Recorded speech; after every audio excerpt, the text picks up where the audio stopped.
Students, इस video में बात करेंगे इंडिविजुअल डिफरेंसेस यानी कि व्यक्तिगत विभिन्नता, उसका अर्थ, क्षेत्र और उसके कारण क्या है। Democratically all individual are equal but physically psychologically all individual are different and unequal. Quantitative we are all similar but qualitatively we are different. प्रजातांत्रिक और लोकतांत्रिक रूप में सब व्यक्ति समान है, जैसा कि आपको पता है, लेकिन शारीरिक और मनोवैज्ञानिक रूप से सभी हम एक दूसरे से क्या है, अलग अलग हैं। कोई भी दो व्यक्ति एक दूसरे के समान नहीं है। वह मात्रात्मक रूप से तो समान हो सकते हैं, लेकिन गुणात्मक रूप से तो समान हो सकते हैं, लेकिन मात्रात्मक रूप से हम सब एक दूसरे से क्या है, अलग अलग हैं। कोई भी दो व्यक्ति आपस में, चाहे लड़का है लड़की है, चाहे वह कोई गोरा है चाहे काला है, चाहे जो जुड़वा बच्चे हैं, एक दूसरे के समान नहीं है। अगर हम व्यक्तिगत भिन्नता के अर्थ की बात करें तो individual differences mean the difference of age, colour, face expression, physical structure, intelligence, special ability, interest, attitude and aptitude, achievement, feeling and emotions, temperament and personality traits between two individual called individual differences. Means कि हम शारीरिक रूप से जब दो व्यक्तियों में कोई अंतर देखने को मिलता है, चाहे वो उनका शारीरिक ढांचा है, चाहे वो बौद्धिक पक्ष है, चाहे उनमें कोई विशेष योग्यता है, चाहे उनके चेहरे के हाव भाव हैं, स्वभाव है, उनका व्यक्तित्व के गुण है, चाहे वह आंतरिक गुण है या बाहरी गुण है, वो दो व्यक्तियों में आपस में विभिन्नता को परिभाषित करते हैं, वह इंडिविजुअल डिफरेंसेस कहलाता है। आज के समय में व्यक्तिगत भिन्नता का जो अर्थ है वो बहुत व्यापक है। हमारे व्यक्तित्व का प्रत्येक मापनीय पहलू, चाहे वह आंतरिक पहलू है चाहे वो बाहरी पहलू है, व्यक्तिगत भिन्नता के दायरे के अंतर्गत आता है। तो आपको व्यक्तिगत भिन्नता का अर्थ स्पष्ट हो गया होगा। इस स्क्रीन में आप पढ़ भी सकते हैं, और जब मैंने आपके साथ अपने अर्थ पे अपनी बात रखी है, वो आपको व्यक्तिगत भिन्नता के अर्थ के बारे में समझ आ गया होगा। उसके पश्चात आता है definitions of individual differences according to B F Skinner. Today we think of individual differences as including any measurable aspect of total personality। जैसा हमने अर्थ में भी बात की थी, मीनिंग ऑफ इंडिविजुअल डिफरेंसेस में बात की थी कि पी एफ स्किनर के अकॉर्डिंग हमारी पर्सनैलिटी का टोटल जो पर्सनैलिटी ट्रेट्स हैं, उनका जो भी मेजरेबल आस्पेक्ट्स है, जिन्हें मूल्यांकित किया जा सकता है, जिन्हें मापा जा सकता है डिफरेंट साइकोलॉजिकल, सब्जेक्टिव और प्रोजेक्टिव टेक्निक्स के माध्यम से, वह व्यक्तिगत भिन्नता के अंतर्गत आता है, उसे व्यक्तिगत भिन्नता कहते हैं। एरिया की अगर हम बात करें, क्षेत्र की हम बात करें, तो एरिया में पहला जो पक्ष आता है वो कोग्निटिव डोमेन्स आता है, यानी कि ज्ञानात्मक पक्ष आता है, जिसमें इंटेलिजेंस, क्रिएटिविटी, एजुकेशनल अचीवमेंट्स और एप्टीट्यूड रहते हैं। IQ सबका अलग अलग हो सकता है, दो इंडिविजुअल का एक जैसा IQ नहीं होता, अलग अलग होता है। किसी की एजुकेशनल अचीवमेंट्स ज़्यादा होती हैं, कोई मैथमेटिक्स में स्ट्रॉन्ग होता है, कोई लिटरेचर में स्ट्रॉन्ग होता है, किसी का साइंस सब्जेक्ट पे ज़्यादा इंटरेस्ट होता है, किसी का SST में ज़्यादा इंटरेस्ट होता है, किसी के परसेंटेज A आते हैं, किसी के परसेंटेज B आता है, किसी का परसेंटेज C आता है। तो वैरायटी ऑफ परसेंटेज जो रहते हैं, जो हमें इंडिविजुअल डिफरेंसेस के एरिया को परिभाषित करता है। अगला जो आता है क्षेत्र में अफेक्टिव डोमेन, यानी कि भावात्मक पक्ष। कोग्निटिव जो डोमेन है वो हमारे बौद्धिक पक्ष, यानी कि हमारे इंटेलेक्चुअल डेवलपमेंट से जुड़ा है। अफेक्टिव हमारे जो भाव से जुड़ा, हर्ट से जुड़ा हुआ है। तो interest, attitudes, motivation, self esteem, emotional stability, temperament, ये इसके सब पॉइंट्स हैं। बालक का इंटरेस्ट किसी का सिंगिंग में है, किसी का डांसिंग में है, किसी का रीडिंग बुक्स में है, किसी का रीडिंग न्यूज़पेपर्स में है, किसी की जो इंटरेस्ट जो है वो खाने पीने में है, किसी का प्लेइंग में है। एटीट्यूड किसी का पढ़ने के प्रति पॉजिटिव है, किसी का नेगेटिव है, किसी का काम करने के प्रति नज़रिया पॉजिटिव है, कोई नेगेटिव हो सकता है। मोटिवेशंस, कोई स्पोर्ट्स में मोटिवेटेड है, स्पोर्ट्स पर्सन बनने के लिए मोटिवेट है, किसी को फर्स्ट पोजीशन के लिए कोई मोटिवेट होता है। मोटिवेशन सबकी अलग अलग होती हैं। क्रिमिनल जो होता है उसको भी कहीं ना कहीं से कुछ मोटिवेशंस होती हैं जिसके बेस पे वो क्राइम करता है। देन सेल्फ एस्टीम और emotional stability etcetera. Then third one is psychomotor domain. हमारा जो तीसरा पक्ष है, जो एरिया ऑफ इंडिविजुअल डिफरेंसेस को परिभाषित करता है, हमारा क्रियात्मक पक्ष है। कोग्निटिव, अफेक्टिव और साइकोमोटर। क्रियात्मक हमारी, जैसा कि नाम से स्पष्ट है, क्रियात्मक क्रियाओं से संबंधित जो होता है, जो भी हम शारीरिक क्रियाएँ करते हैं, यानी कि साइकोमोटर स्किल्स जो होती हैं, गतिकीय कौशल जो होते हैं, जैसा कि स्विमिंग हो गया, राइडिंग हो गया, वॉकिंग हो गया, या साइकिलिंग हो गया, बाइक राइडिंग हो गया, आप कोई भी स्पोर्ट्स में पार्टिसिपेट करते हैं, डांस करते हैं, जहाँ हम हमारी मोटर स्किल्स का यूज़ करते हैं, वो हमें दूसरों से क्या करती हैं, अलग करती हैं। वहाँ इंडिविजुअल डिफरेंसेस देखने को मिलता है। आप देखिए कि कोई एक पर्सन जो है 100 मीटर रेस जो 14 सेकंड में पूरी कर देता है, दूसरा पर्सन जो है 9 सेकंड में ही पूरी कर देता है।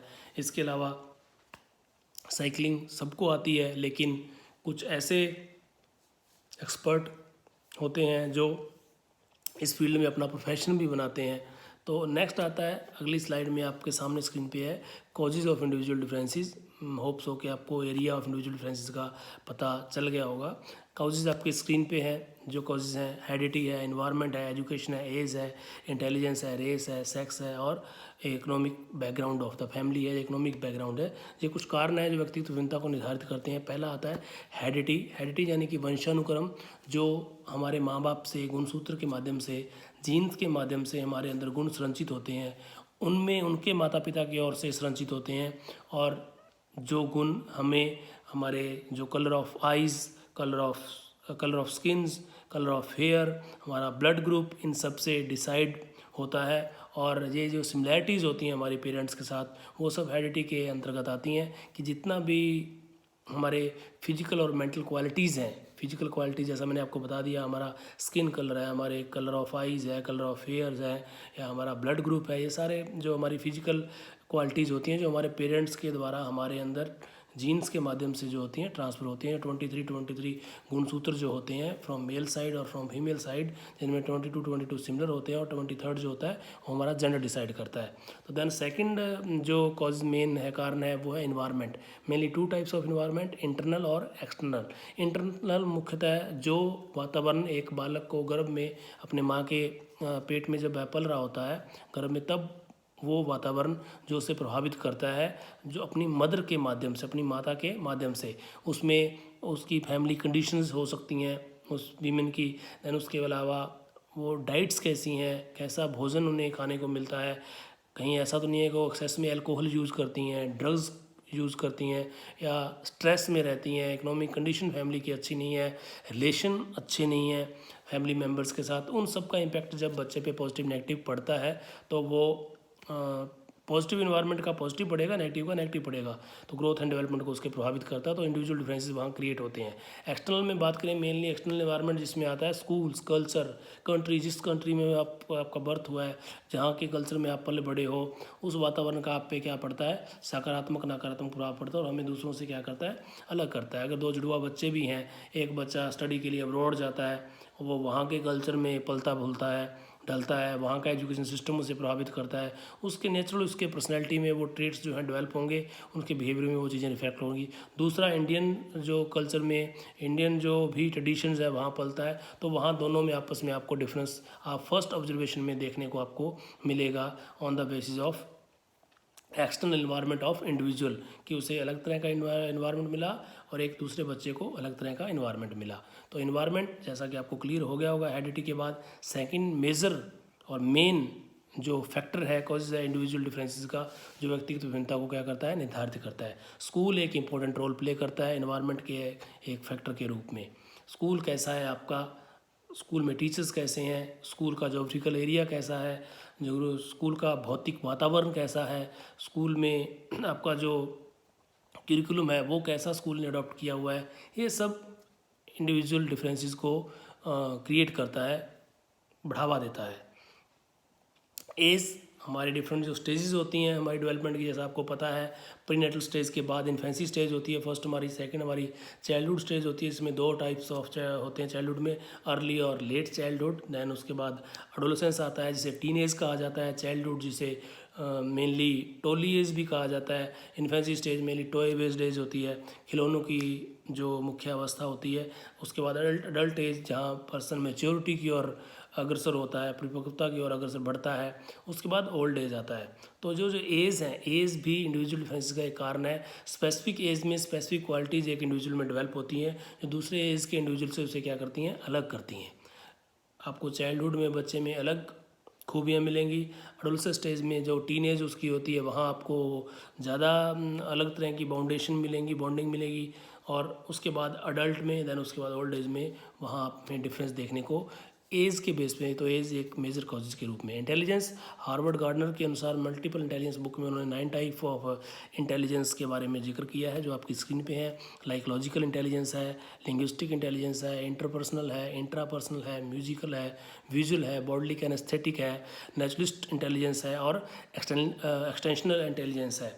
तो ये कुछ प्रकार हैं इंटेलिजेंस के जो गार्डनर ने बताए हैं इंटेलिजेंस के, और ये सभी इंडिविजुअल में एक स्पेसिफिक इंटेलिजेंस देखने को मिलती है। ये गार्डनर का कहना है कि एक पर्सन जो है 1, 2, 3 इंटेलिजेंस जो भी टाइप्स ऑफ इंटेलिजेंस उन्होंने बताया कि उनमें फील्ड में एक जो इंडिविजुअल है वो स्मार्ट हो सकता है। फॉर एग्जांपल, अगर किसी में बॉडली का एस्थेटिक है तो वो अच्छा डांसर, अच्छा जो एथलीट, अच्छा एक्टर बन सकता है, उसमें ये फीचर्स रहते हैं। कोई इंट्रापर्सनल जिसमें इंटेलिजेंस होती है। इंटरपर्सनल मींस वो जो अच्छे पॉलिटिशियंस बनते हैं, उनमें अच्छे सोशल वर्कर्स बनते हैं, दूसरों के साथ इंटरेक्ट करना उन्हें अच्छा लगता है, फ्रेंड सर्कल बनाना अच्छा लगता है, ग्रुप लर्निंग उन्हें अच्छी लगती है। देन इंट्रापर्सनल जो होते हैं अच्छे राइटर्स होते हैं, वो फिलोसफर्स होते हैं, वो रिसर्चर वो अच्छे होते हैं, जिसमें इंट्रापर्सनल इंटेलिजेंस ज़्यादा होती है। तो और सब आप स्क्रीन पे देख सकते हो, आपको सभी इंटेलिजेंस जो 9 टाइप्स ऑफ इंटेलिजेंस है वो उनमें कौन कौन सी स्पेसिफिक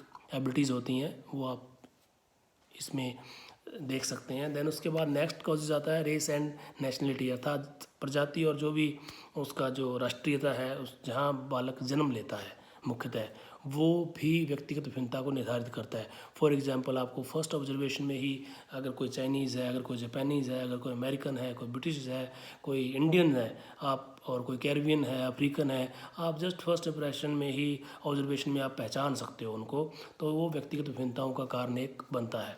देन सेक्स और gender, mainly male and female, girls and boys. आप जो गर्ल्स होती हैं वो इमोशनली ज़्यादा स्टेबल होती हैं, स्ट्रांग होती हैं, सेंसिटिव होती हैं इन कंपेरेटिव टू बॉयज़।